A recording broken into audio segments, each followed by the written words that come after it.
I don't know. Kansas City, I think, might have a little bit of a drop this year. People might have caught up to them a little bit.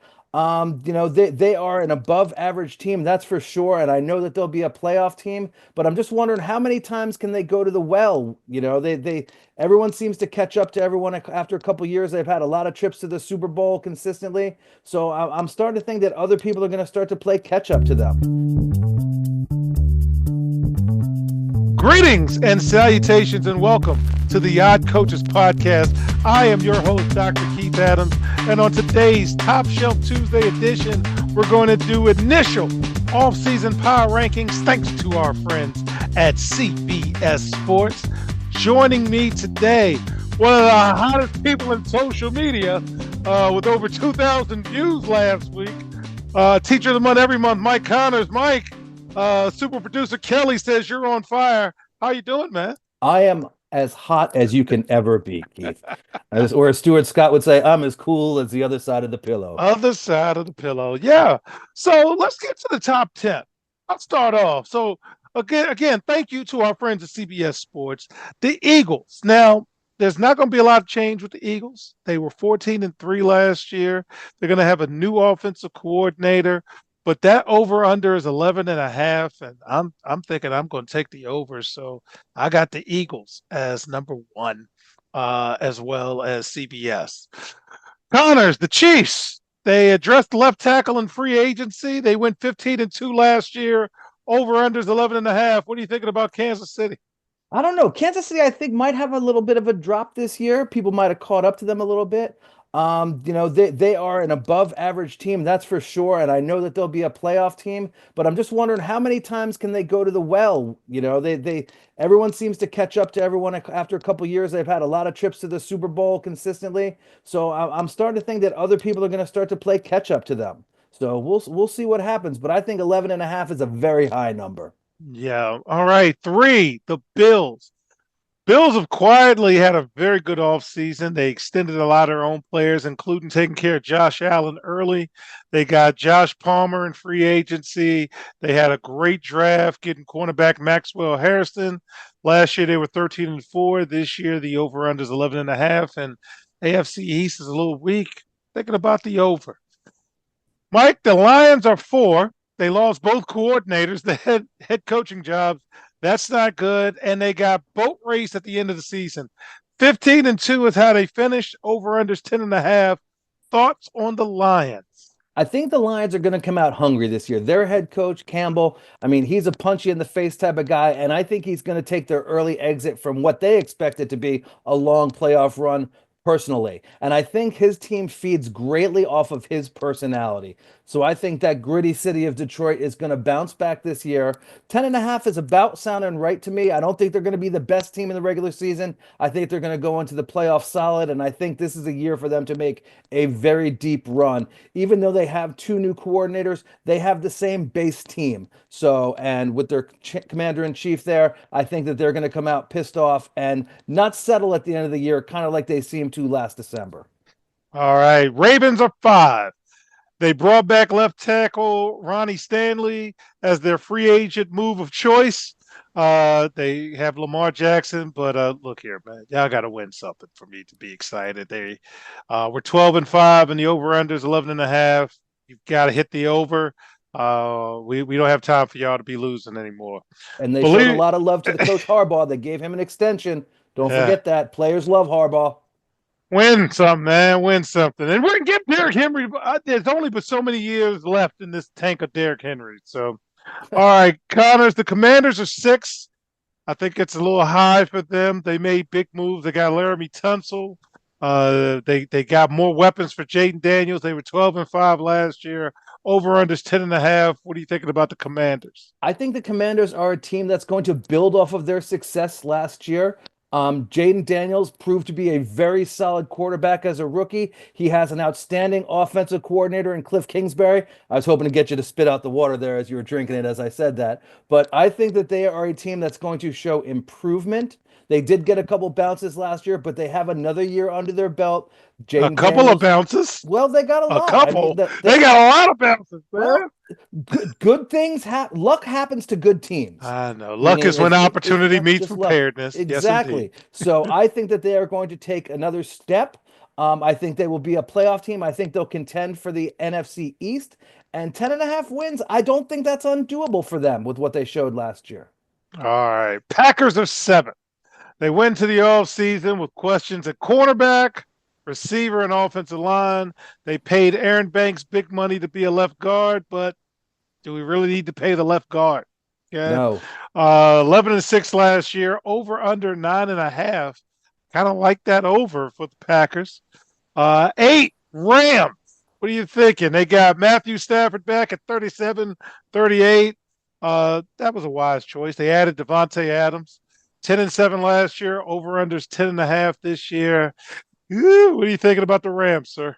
Matthew Stafford had a lot of teams looking to acquire him this offseason. The Giants were one of them. Stafford took a look back from an emotional decision, I think, and made a smart business/playing decision with staying with the Rams. LA is a good city for football, not a great city, but a good city. They added Devontae Adams, solid move. They have a good offensive-minded head coach who's well established there. I think 10.5 wins is very doable for the Rams. All right. 9, the Tampa Bay Buccaneers. They brought back Chris Godwin. They brought back Levante David, and they had a really good draft. Baker is back. They're going to be the favorite. They were 10-7 last year, over under 9.5. I think that's safe to take the over because the NFC South is patooey. All right. And finally, in this segment, the Los Angeles Chargers, sir. They were a playoff team in Jim Harbaugh's first year. Win 11-6. Over under is 10.5. What are you thinking about the Chargers? Chargers are a solid team. You know, I love the Harbaugh brothers. A lot of players love to play for them.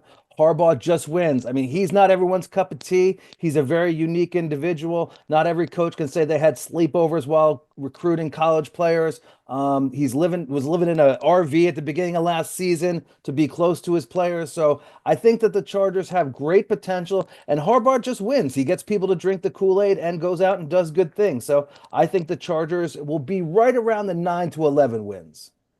All right. So, fans, in segment 2, we're going to do 11 through 20. Better archive this if you're doing things strictly for entertainment purposes only. We'll be right back on the Odd Coaches Podcast. Hi, everyone.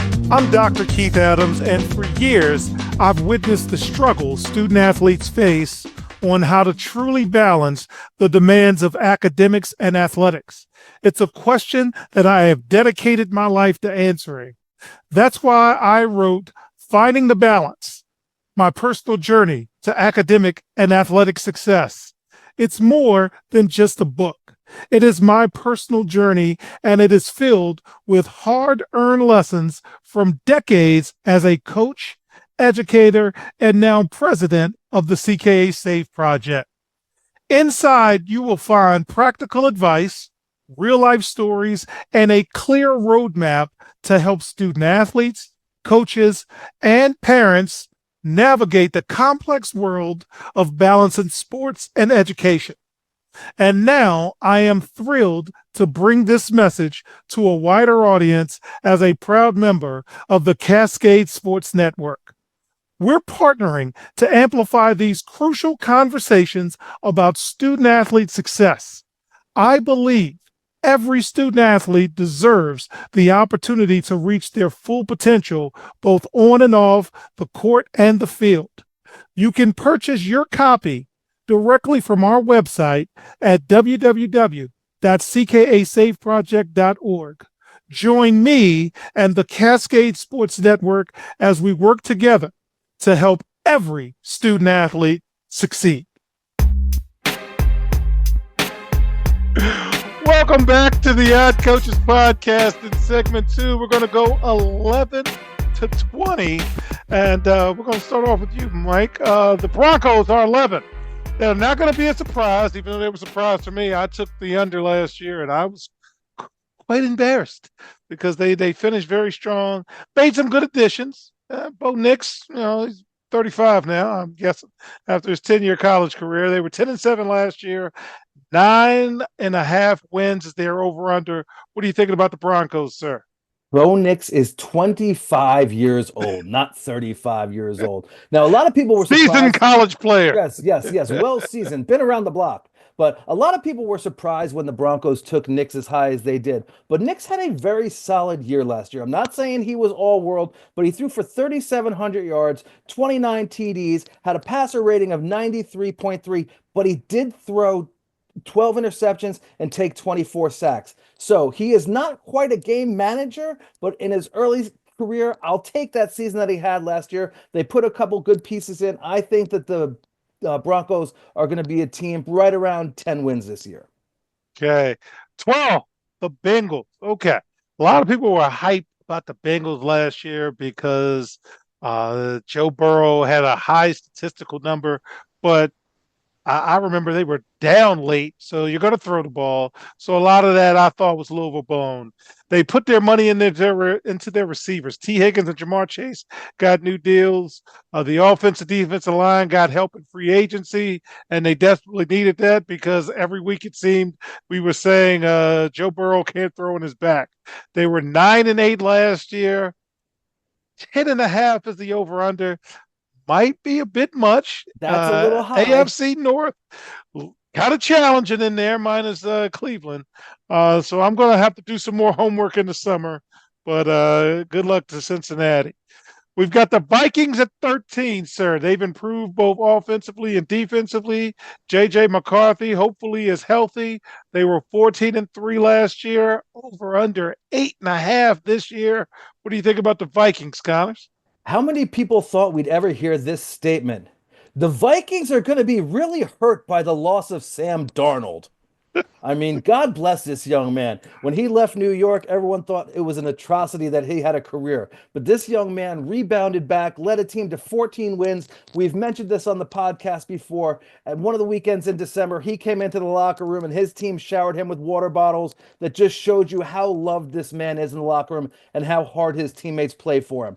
He's in Seattle now. So let's see what happens with JJ McCarthy. There was a lot of talk last year with teams trying to trade up to get McCarthy in their locker room, like the Giants. The Vikings wouldn't trade the pick. They picked him. And let's see what happens. He's had some injuries. He's been dinged up. That's what gave Darnold the nod at the beginning of last year. But I just think that they're going to take a major, major step back. I think 8.5 wins is very high with an unproven quarterback like JJ McCarthy. So, that's a dramatic loss from 14 wins to maybe 8.5, Vegas is saying.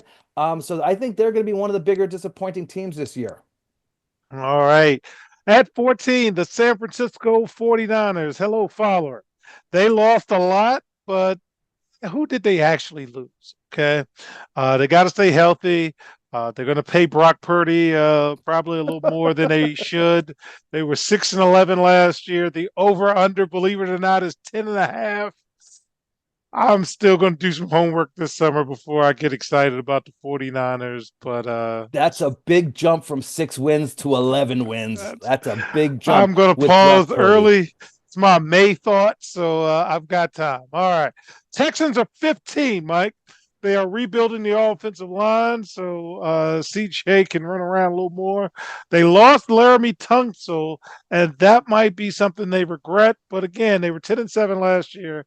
It's the AFC South, and their over/under prediction is 9.5. What are you thinking about the Texans? The Texans were one of those confounding teams last year. Sometimes they looked like they were going to make a play on the Super Bowl. Other times they looked like a Pop Warner team could beat them. I'm not sure what to take of them this year. I know they have a very promising head coach. They showed greatness last year. They were right about what the over-under that Vegas is predicting for him this year. So hopefully their quarterback has another year of maturity under his belt and can take that step forward. They let their left tackle go, so we'll see what happens there. Because as we said, it's hard to throw with your quarterback on his back, and I know their quarterback did a lot of running last year for his life. So we'll have to wait and see what happens. But I'm hoping that Houston makes one of those turns forward. I mean, they gave up Winston to go to Cleveland a few years back, thinking that CJ would be their man. So we'll wait and see what happens. And they're a team that not people have a lot of hate for. There's no reason to hate on the Texans. You And know, they're in the AFC South. yeah, well, and that's poo-poo. But they're not Dallas, they're not this, they're not that. They're just, they're a team you'd like to see competitive. So I'm hoping that they make a good turn.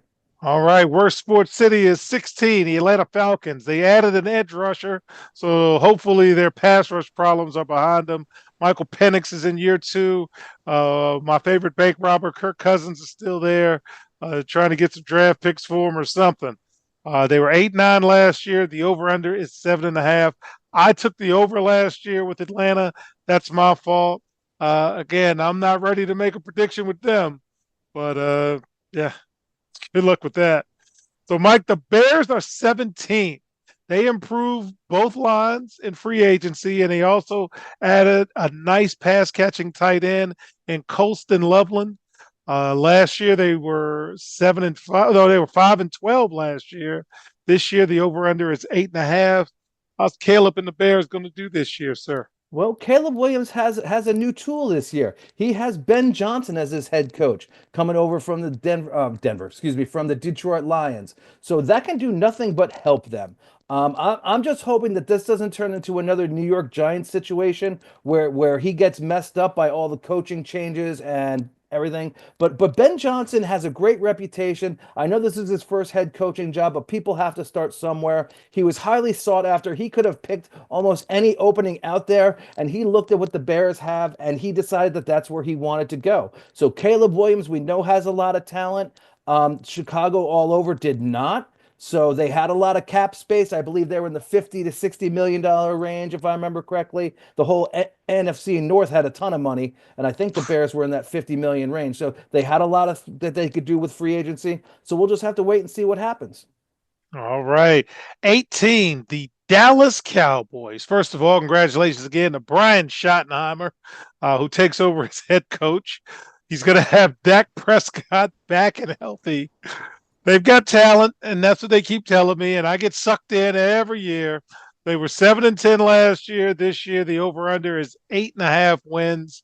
There's always some random team with the 5th place schedule that ends up making a run. Maybe Dallas can make that run, but sorry, nope. I'm not going to buy it, and Take I'm going to move on. Take the under. Okay, Mike, you've got 19, and that's the Pittsburgh Steelers. Right now, as of today's taping, Mason Rudolph is their starting quarterback. They were 10-7 last year. They always seem to find a way to win. Their over/under is once again 8.5. What are you thinking about the Steelers? I don't know what to think. Everyone knows that I think Mike Tomlin is one of the best coaches in the history of the game.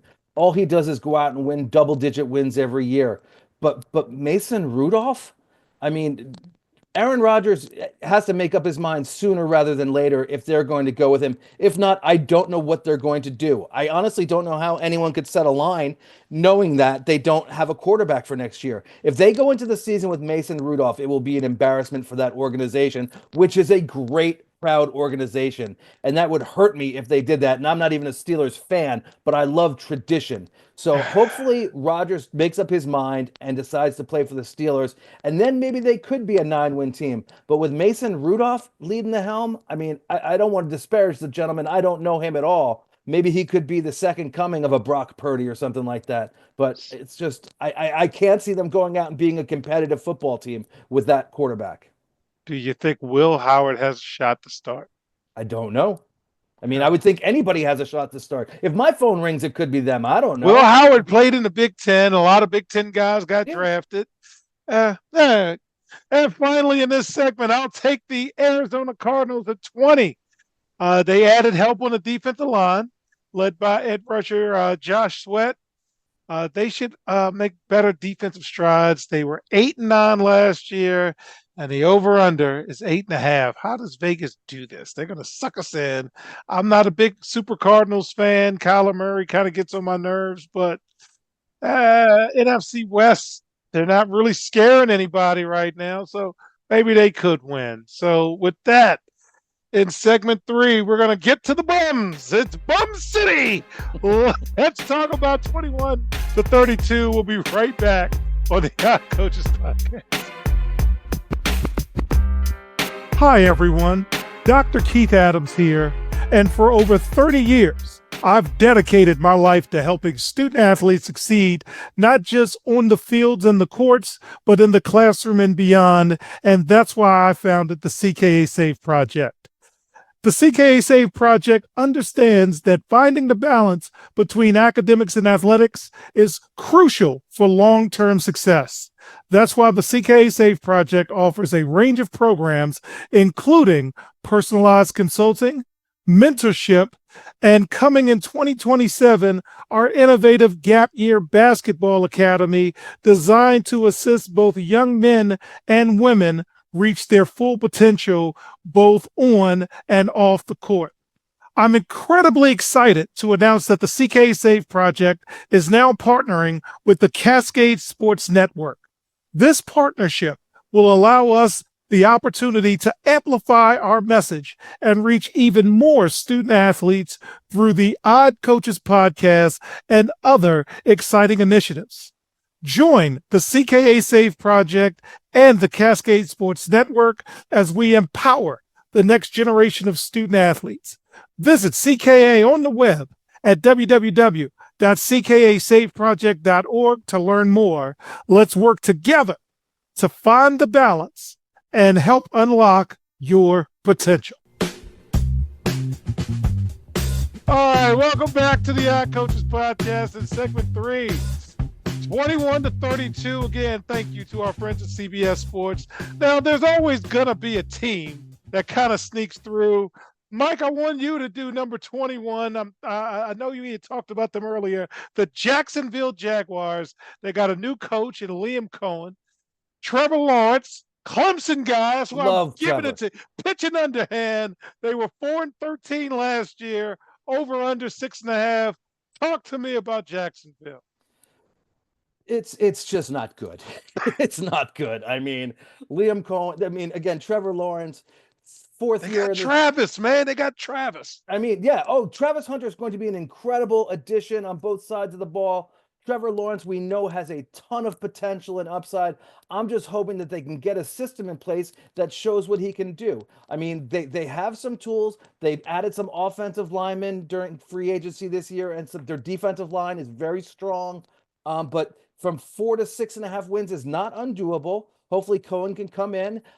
Travis Etienne, they were talking about moving in the offseason. They decided to keep him as the running back. He was at Clemson with Lawrence, so they have a great chemistry between the two of them. But it just seems any move that they make, their owner Khan makes, just seems to go awry. But I'm hoping this is the change that they need. Again, Jacksonville is one of those teams when they first came in. Tom Coughlin had them in the NFC Championship game or AFC Championship game very early on. Tony Baselli was one of their star players early on. No one seems to hate them because there's nothing to hate about them, but they just haven't taken that step. And when they drafted Trevor Lawrence, everyone thought, okay, here is the franchise quarterback, the kid who can lead them on to greatness. And he still might. He's only been in the league 4 years, so he still has a whole career ahead of him. Hopefully Liam Cohen can come in and set this ship right and give that team the structure that they need. Because Peterson, when he came to them, I mean, he did nothing but set them back decades. So we'll have to see what happens there. All right. Number 22, the New England Patriots. They got Mike Grable. They added some key free agents. The offense got help, but hey, it is Drake May's time. 4-13 last year. I'm still crazy about this over-under of 7.5. Did they make enough moves to go that much? I don't know. I'm going to watch this in the off season, but I'm paused. I won't be betting early on that. So, Mike, the Jets are 23. They've got Justin Fields playing quarterback. They got Aaron Glenn as a coach. The BCA is real to me, so I'm rooting for them. They were 5-12 last year, over under 5.5 this year. Talk to me about the Jets. The Jets are a real wild card. I mean, they have lots of change going on. Fields is going to be like the 8th quarterback in the last 14 years or something like that to start the season. Aaron Glenn, former Jet player, new coach to them. He's going to bring in the attitude that the ownership wants. He's going to bring in some grittiness. He's going with established people that he knows. He brought in Taylor's son, who was a teammate of his with the Jets after an illustrious career with the Dolphins as a tight end. They picked the tackle who was a right tackle in college from Missouri to plug right into that. They don't have to shift sides on him. So they did a lot of smart things. But this is the Jets. When they do smart things, for some reason, it comes back to bite them in the butt. Everyone thought signing Aaron Rodgers was going to be the best thing ever. 4 plays in, tears his Achilles. Nobody's fault, but that's just the way things happen for the Jets. Okay, they've always been the second team in New York, the little brother, the one who thinks things are going to be great, and then their balloon flies away. So I'm hoping things turn around for the Jets. I really do. And again, the best thing that can happen is Ambassador Johnson gets sent overseas again with another government agency. But we'll see what happens. But I have nothing but love for the Jets. And I'm hoping that goes over 5.5 wins, but there's so many wild cards there. I can't give you a concrete, oh, I love this number, I hate this number. I don't know because there are so many new things, new toys in the Jets world.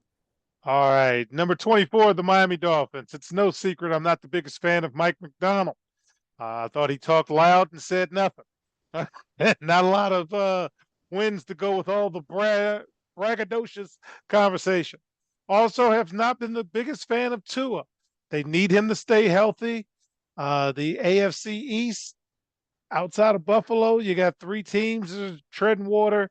They were 8-9 last year. Over under is 8.5. And I'm going to tell you now, I'm going to take the under for the Dolphins because I don't believe in it. Okay, that's an early prediction, but that might be my unimpressedness and underwhelmness with Mike McDaniel. And hopefully Tua stays healthy for the year. Man, we don't want anybody Every injured. time he drops back to pass, my heart skips a beat. That poor kid. Okay. Colts are 25. Will Cotton likes their quarterback, Anthony Richardson, but he's probably the only one. The guy played a week and a half in college. Daniel Jones is there as well. They were 8-9 last year. Over under is 6.5. And once again, it's that dreaded AFC South. What are you thinking about the Colts, sir? I'm not. Plain and simple. The Colts are one of those teams that are totally under everybody's radar. Now, Daniel Jones, as a Giants fan, I have no hatred in my heart for Daniel Jones. As our owner, Mara, said, we did everything possible to screw this kid up. I hope he has success and has a great career, but there's just so many question marks with the Colts. I don't know what to expect with them. Again, Anthony Richardson did not play a whole lot in college, so I don't have a ton of info on him. But the Colts are one of those teams that's going to be anywhere from a 4-win to a 9-win team. Everyone's going to look forward to having a home game against them on their schedule because it's something that they can almost pencil in a win for any reason. So I hope Daniel Jones does well there, but the Colts are All right. Okay, at number 26 is my Charlie Brown and Lucy team, the Carolina Panthers, because every year I think it's the year that they're going to turn the corner, especially in the NFC South, and they never do. They did make progress late after benching Bryce Young, and Bryce Young came back and improved. They added some nice pieces. A lot of folks are split on Ted McMillan, so we'll find that out. They were 5-12 last year, coming on strong. The over/under is 6.5. And again, if Will was on here, I'd get sucked in to taking the over. We'll see what happens. So at 27, the Seattle Seahawks, they traded Geno Smith and signed the aforementioned Sam Darnold. He's younger, but there are questions about him. And I saw those last 2 games, Mike. They were 10-7 last year. Over/under is 8.5. What do you think about the Seattle Seahawks? We'll have to see what Mike Macdonald can do with Sam Darnold. I mean, going into Minneapolis last year, no one thought Darnold would lead the team to 14 wins. He showed that he can play quarterback. Minnesota had good tools around him. So we'll see what happens. They made a great signing in the draft, or a great draft pick, I should say, with Gray Zabel, the Bush Light man. So I mean, North Dakota State, love those guys. Come in smelling like bacon, just punching people in the face. So I think that number's about right for them, about 9-10 wins, right about where they were. Seahawks are always tough. The Legion of Boom always brings it on defense, but we'll see if Sam Darnold is a legit NFL quarterback like he looked like last year. All right, at 28, John Sears' favorite, the Las Vegas Raiders. They traded to get Geno Smith. They got Pete Carroll. They got Ashton Genty, and they got the tight end last year. They were 4-13 last year. The over/under is 5.5. I'm going to tell you now, I'm taking the over because I trust Pete Carroll. I trust Geno because Geno's not going to do anything stupid, and they have a running back that they can give the ball to, and he's short. And they have a dump off tight end. Now, I don't know who they got throwing the ball to in the wide receiver ranks, but I kind of like what they're doing there. So I'm going to give you an early preview. I'm going to take the over. But I'm going to tell you what, at 29, the Cleveland Browns. This team has 27 quarterbacks in the quarterback room. Joe Flacco, Dylan Gabriel, Shadur Sanders, small hand Kenny Pickett. They were 3-14 last year. The over/under is 4.5 this year. Mike, what are you thinking about the Cleveland Browns? The Cleveland Browns spent more money this offseason making their quarterback meeting room bigger than any other signing that they made. They have 26 quarterbacks on their roster, and they don't have a good one among them. Now, maybe someday they'll be good, but when your most experienced veteran, Joe Flacco, is 87 years old, he retired before Shador Sanders was even born the first time. So, I mean, I don't know what Cleveland's doing. They are living up to the Cleveland motto of the mistake on the lake. I don't know. I don't. Maybe Bernie Kosar could come out of retirement and help them out. That'd be just another quarterback in their quarterback room. So I think 4.5 wins is a shooting for the stars goal, shall we say? All right, I'm going to stay with you, sir. There's no way I will take this one. At 30, the New York Football Giants. You got Russell Wilson, Jameis Winston, and the guy that's going to get somebody fired, Jackson Dart. 3 If and 14 last year. 5.5 is the over under. What are you thinking about the New York Giants? I'm thinking this is going to be a long year. Now, the reason I'm saying that is the Giants have a very tough schedule. Their out of conference schedule is very difficult this year. Dable can either make himself a New York legend or a New York bum. He's got Russell Wilson, a veteran quarterback, Super Bowl champion under a 1 year contract. Wilson's playing for his life here. He's playing for his NFL life and he's playing for his marketing life. So if he can have a big season in New York, he can just about write himself a check for anything that he wants. Jameis Winston signed for 2 years. He is going to hold the clipboard this year, hopefully never see the field unless it's taken a knee at the end, and then start the season of 2026 and then pass it off to Dart at some time during the season. My biggest goal right now is to not see Jackson Dart on the field, except warming up. Because if he plays, that means that the season went atrociously wrong and Dable's going to be gone. And they want to see if Jackson Dart can do anything for the next regime. I hope that doesn't happen.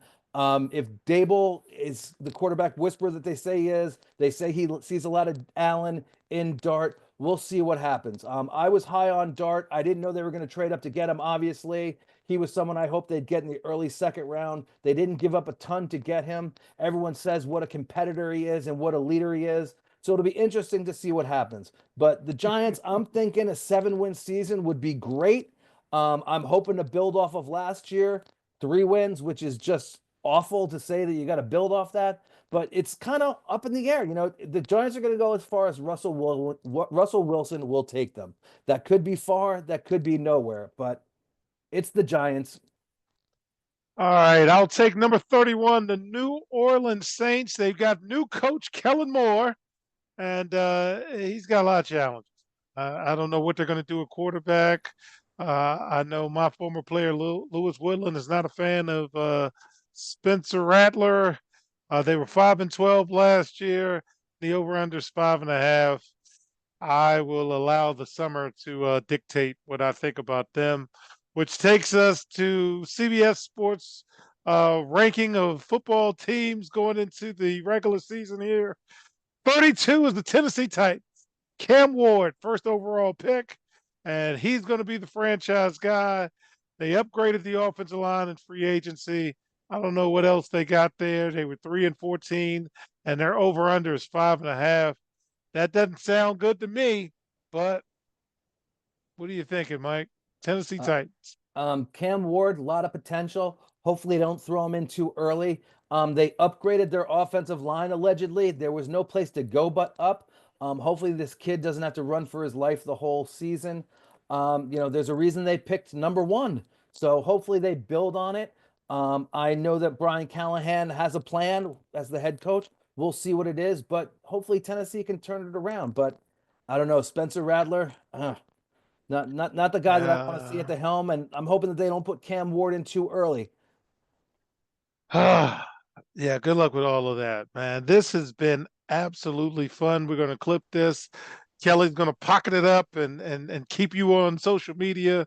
So on behalf of our Teacher of the Month every month, Mike Connors, I'm Dr. Keith Adams saying thank you for listening and or watching the Odd Coaches podcast, also seen on the Cascade Sports Network. And we'll see you on the sidelines. Until next time, take care. The Odd Coaches podcast is sponsored by the CKA Save Project. The CKA Save Project is an industry leader in providing student-athlete academic and athletic support. From assessing student-athletes' academic and athletic skills, to measuring and monitoring student-athlete academic progress, to improving student-athlete time management and organizational skills, the CKA Save Project provides wraparound services for student-athletes from middle school through college. For more information, visit us on the web at www.ckasaveproject.org or schedule a free consultation with Dr. Keith Adams by emailing cka@ckasaveproject.org. We hope you enjoyed today's show. The Odd Coaches podcast drops new episodes every Tuesday through Friday on most weeks. Make sure you subscribe to the Odd Coaches podcast on Apple Music, iHeartRadio, Podbean, Spotify, and YouTube.